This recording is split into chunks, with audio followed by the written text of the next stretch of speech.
Hello, my name is Amelia Sampson, and this is my personal leadership plan with Agnes. Continuing on.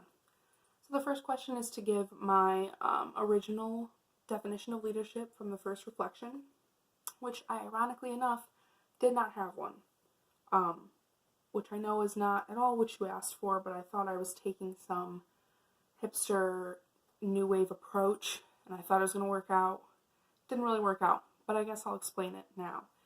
In that reflection, I said that leadership is represented through many stereotypes that often intimidate those striving to obtain it, but what we fail to realize is that being a leader has an infinite number of meanings, and depending on how it is viewed, can be very difficult to define, which is why I had difficulty defining it. I just had a fairly ignorant view, I guess, on what it was, but I just put a crap ton of examples, which is just not what you asked for. I'm sorry about that. But I think I have a better understanding now after this course, because I think that the general definition that I have perceived to be given throughout the course actually incorporates every single thing that I said in this mess of an essay. Which my new, I suppose, definition of it is basically just someone who has a goal and obtains other people with a similar or same goal, and they just kind of lead them to that goal. Sounds really sketchy, probably kind of bad, probably like, wow, you've been sitting in this course for a semester for no reason. I get it. But let me explain. In my essay, I basically said that leadership can kind of be, figuring out your own personal destiny and all this.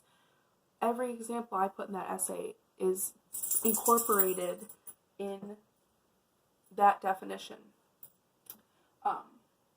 Because even if it's your own destiny you're trying to accomplish, you're leading yourself to that destiny. So it all kind of, correlates into this one big pile of information, which is what leadership is all about. It's one little word that means so much. So I think that definition of just kind of, someone with followers that have a common goal, that are trying to reach that common goal, I think that also branches off into a lot of different meanings as well.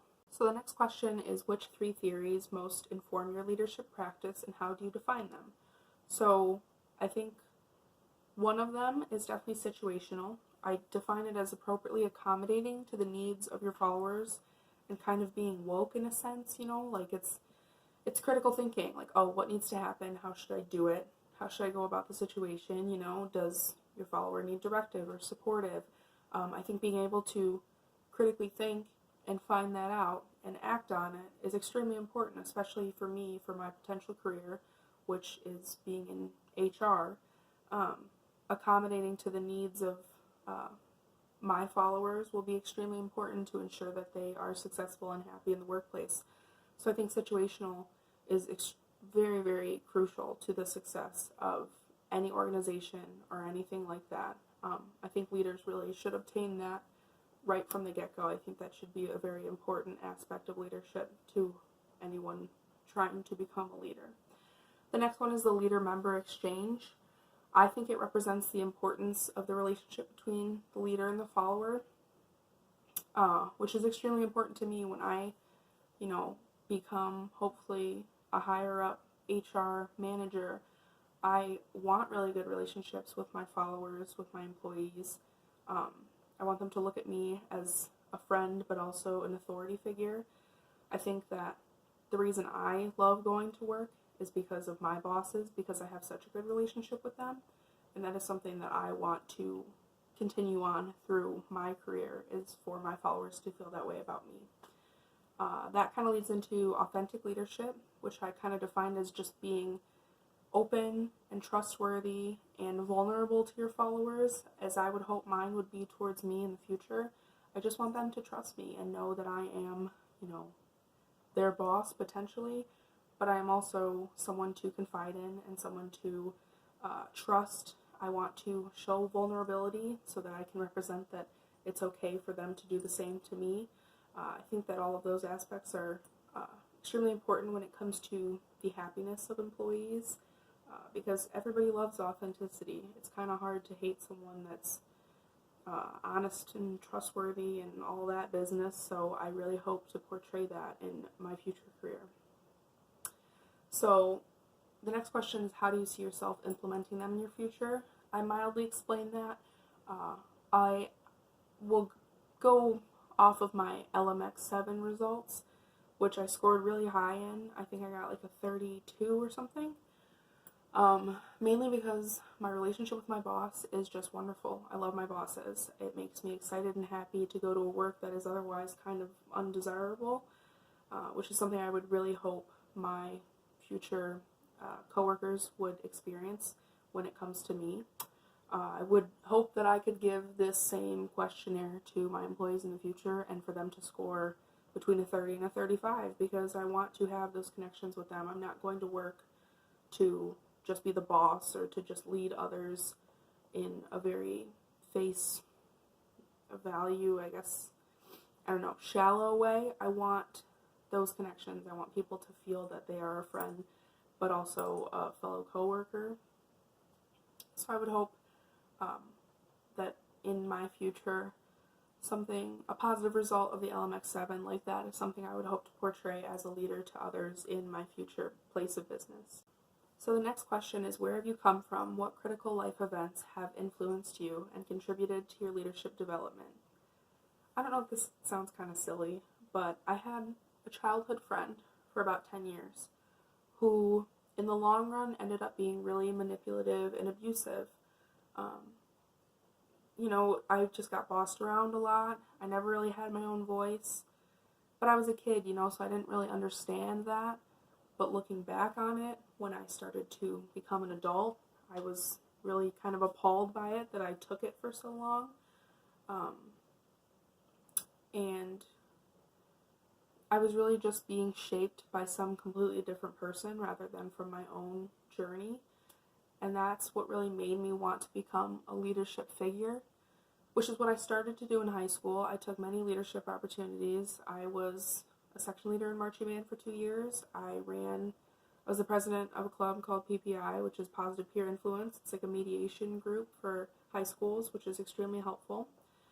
And yeah, there was just a day where I was like, you know what, I'm not taking this anymore. I'm going to be my own person. I'm going to do what I want while also being kind to others.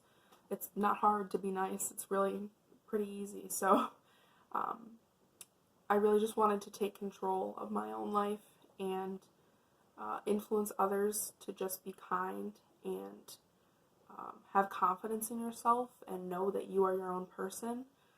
So I think that that more than anything influenced me to become my own person, and also to advocate for other people to do the same. Because it's great. It's great to feel that you're in a leadership position, and the confidence that comes with it when you came from being so unconfident throughout your entire childhood is completely rewarding. I think that I felt really, really happy and finally fulfilled with something when I started to take leadership opportunities and started to develop that. So where are you going, and where do you picture yourself in the future? I hope to work higher up in the HR department of a successful company. My aunt currently is, I think, the international HR rep for Ford. So I'm going to try and steal her job. I would love to do something like that. I think that with the leadership skills that I have obtained so far and that I plan to continue to develop throughout my college career, something like that would be great. I would love to be really high up in HR in a company with the leadership skills, especially just in these few short months. It's just crazy how much that I've learned about leadership in this course. I really hope to apply all of those to my future career, and I think that will definitely be a big opportunity once I do become somewhere in HR. Not sure yet. Everybody's got to start from somewhere, but that's what I hope to be doing in the future. I decided to let Agnes take a nap while I finish this up. So, as a leader, what are some of your strengths, and how do you plan to develop them further? based on my Strengths Finder results, which I found to be pretty accurate, so I'm just going to go right from that. I got communication as a strength.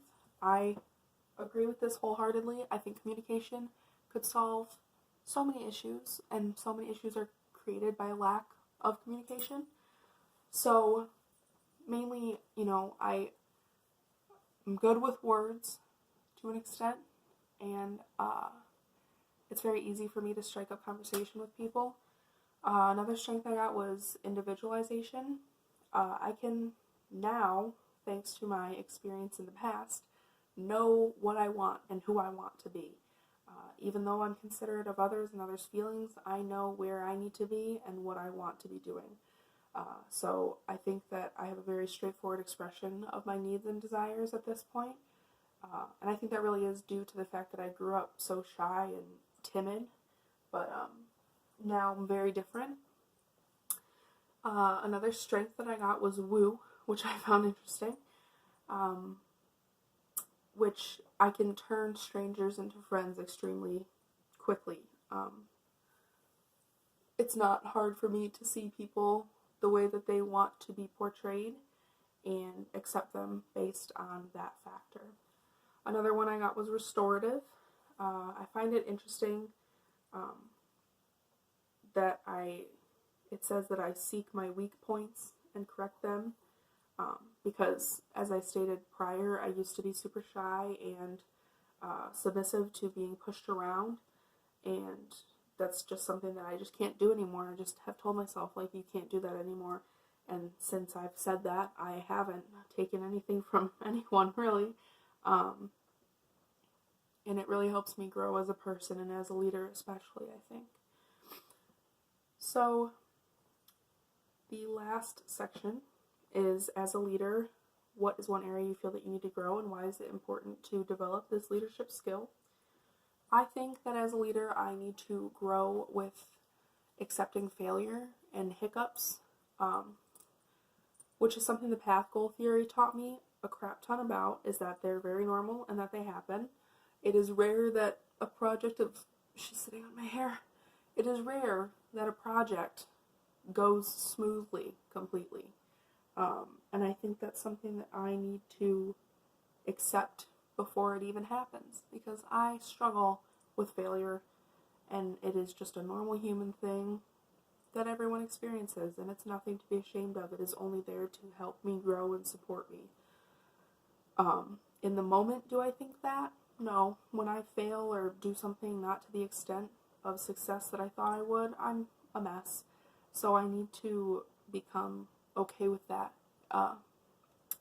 in action. Right now I can say as much as I want, but deep down I know that I'm lying to myself on my true feelings.